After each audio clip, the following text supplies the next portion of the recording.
Episode की शुरुआत होती है। यूजू स्कूल के लिए जा रही थी तो रास्ते में देखती है गयूसु भी स्कूल के लिए जा रहा था। उसको देखकर यूजू मुंह बनाती है और कहती है, ये भी स्कूल जा रहा है क्या? मतलब रोज सुबह इसकी शक्ल देखनी पड़ेगी। टीचर्स को तो पहले पहुंचना चाहिए ना। वो उसके लिए आहिस्ता आहिस्ता चल रही थी और कह रही थी, कछुए की चाल चलता है। गयूसु चलते चलते रुक जाता है और चिल्लाने लगता है। उसके बाद जमीन में गिर जाता है। हुई जो दौड़ के उसके पास जाती है तो देखती है कबूतर ने उसके चेहरे में पॉटी कर दी थी। वो उसका चेहरा साफ करती है, उसको उठाने की कोशिश करती है, लेकिन वो रिस्पॉन्स नहीं कर रहा था। वो सांस भी नहीं ले रहा था। वो सीपीआर देने जाती है लेकिन हिचकिचा रही थी। फिर वो हिम्मत करके करने जा रही थी, तभी वो होश में आ जाता है और उसकी तरफ देखता है, लेकिन उसको बिना चश्मे के दिखता नहीं है। वो अपना नाम बताती है। गयूसु से कहता है, तुम यहाँ क्या कर रही हो? वो कहती है, ये सवाल पूछकर आपने अच्छा नहीं किया, मदद कर रही थी आपकी। फिर वो पूछती है, आप बेहोश क्यों हो गए थे? ये मत कहना इसकी वजह कबूतर की पॉटी थी। वो कहता है, कबूतर की पॉटी को कम मत समझो, उसमें कोरोना वायरस जैसे बहुत सारा वायरस रहता है।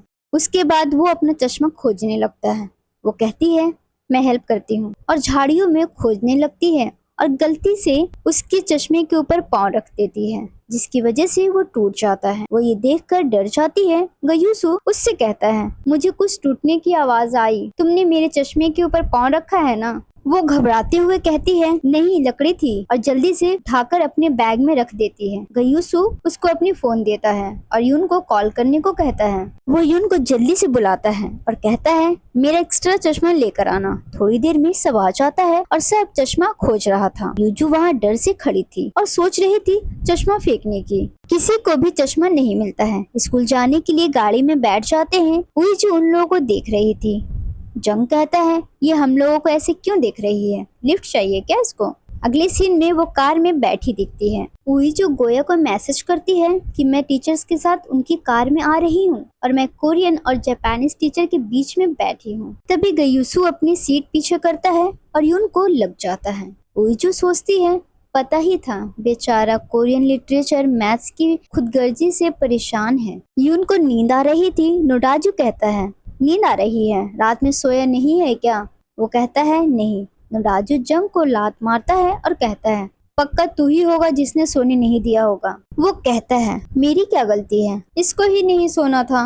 नोडाजू कहता है, अपने मौज मस्ती के चलते इसकी नींद मत उड़ाया कर। वो ये सब सुनकर बहुत खुश हो रही थी और सोचती है, बाप रे, रात में ये लोग क्या कर रहे थे? तभी स्कूल आ जाता है और उइजू को याद आता है, अगर लड़कियां उसको इन लोगों के साथ देख ली तो सब मार देगी उसको।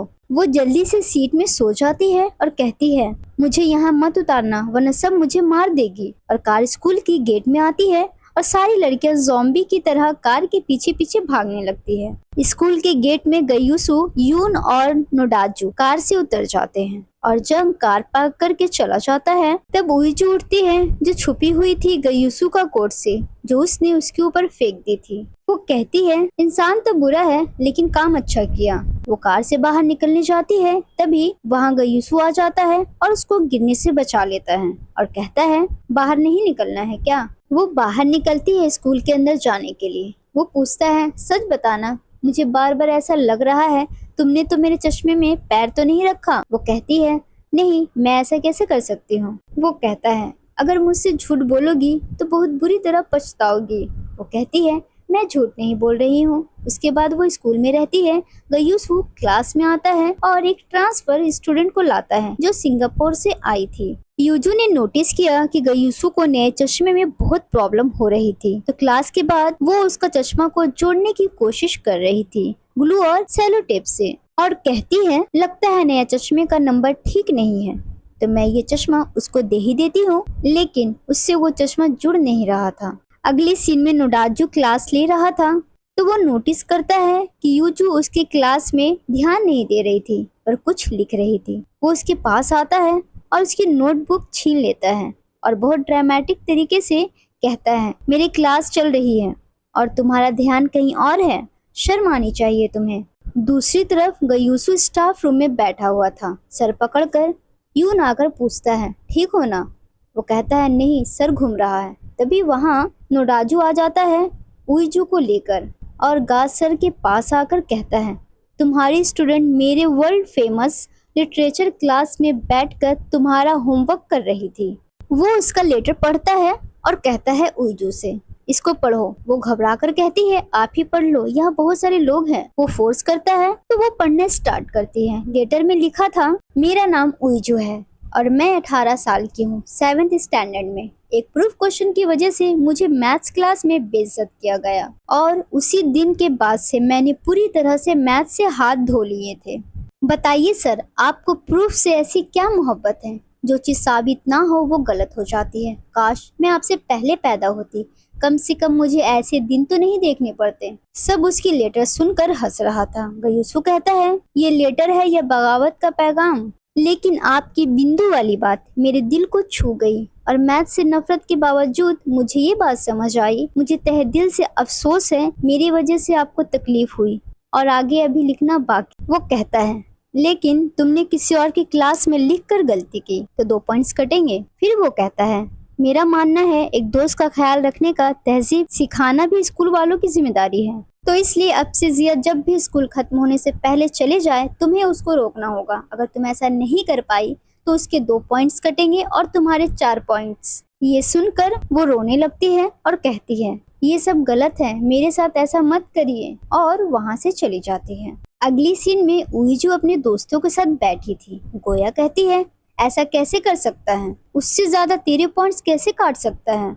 एक लड़की कहती है, शायद वो तुझसे नफरत करता है या तुझे पसंद करता है। गोया कहती है, शायद तू उसकी एक्स की तरह दिखती होगी, शायद इसलिए तुझे परेशान करता है। उस बंदी ने उसे लात मार दी होगी। दूसरी लड़की कहती है, शायद तेरे फैमिली और उसके फैमिली में दुश्मनी होगी। उइजू कहती है, बहनों थोड़ा चुप रहोगी? फिर गोया कहती है, मेरे पास एक आइडिया है। अगले सीन में गयूसू क्लास में आता है। गोया कहती है, उइजू की तबीयत खराब है। वो कहता है, कितनी खराब है? उइजू कहती है, बहुत खराब हो गई है, बहुत सर दर्द कर रहा है, वोमिटिंग जैसा लग रहा है। वो उसके पास आता है तो देखता है वो फेस में बहुत सारा मेकअप कर रखी है। वो समझ जाता है ये ड्रामा कर रही है, उससे मैथ्स के क्वेश्चन करने लगता है। ये सुनकर वो शॉक हो जाती है। गोया उसको इशारे से कहती है, एक्टिंग बंद कर। फिर गासर कहता है, अगर तुम मेरी क्लास में एक्टिंग करने से अच्छा पढ़ लेती तो ये सवालों का जवाब दे पाती। वो उसकी बातों को इग्नोर करके अपनी कहानी की दुनिया में चली जाती है और वो वही सीन में थी जब यून और जंग के बीच गा आ जाता है और अपनी लाइंस ठीक से नहीं बोलता है और वो वहीं खड़ी थी। वो राइटर बनकर आती है और गा को डांटने लगती है और कहती है, डायलॉग में जरा भी गलती नहीं होनी चाहिए, स्क्रिप्ट में एक फुल स्टॉप भी सोचकर लिखा हुआ है। वो गा को बहुत डांटती है। यून और जंग को कहती है, तुम लोगों ने अच्छा काम किया। फिर वो सपने से बाहर निकलती है, लेकिन गासर अभी तक उसको डांट रहा था और कहता है, और ये ड्रामा किस लिए? तुम ये टॉपिक 10 बार लेकर लाओगी। वो गुस्से से सोचती है, गासर तुम बहुत पछताओगे, मैं तुम्हारी दुनिया की ईंट से ईंट बजा दूंगी, बर्बाद कर दूंगी मैं तुम्हें। अगली सीन में गयूसू आई चेकअप करवा के निकलता है और एक फार्मेसी जाता है और मेडिसिन लाता है। दूसरी तरफ उइजू जंग सर से फॉर्म लेती है प्रैक्टिस के लिए। तभी वहाँ गयूसू सर आ जाता है और उसके हाथ में मेडिसिन थी। उसको देखकर कहती है, इसकी तबीयत खराब है। अगली सीन में क्लास खत्म होने के बाद जिया स्कूल से घर जा रही थी। उसको जाता देखकर उइजू उसके पीछे भागती है और उसको रोकने की कोशिश करती है और कहती है, रुक जा, तुझे पार्ट टाइम जॉब पर जाना है ना, तो छुट्टी के बाद चले जाना। अगर तू असेंबली से छुट्टी तक नहीं मिली तो मेरे पॉइंट्स कट जाएंगे, मेरे लिए रुक जा। लेकिन वो नहीं सुनती है और चली जाती है। उइजू घूमती है और देखती है गासर वहीं खड़ा था। वो उससे कहती है, आपने देखा ना, मैंने उसे रोकने की कोशिश की लेकिन वो नहीं रुकी। आज आप माफ कर दो, मैं इससे ज्यादा और क्या कर सकती थी। वो नहीं सुनता है और उसकी पॉइंट्स कट कर देता है। वो गुस्सा हो जाती है और छुट्टी के बाद उसका चश्मा जाकर डस्टबिन में फेंक देती है।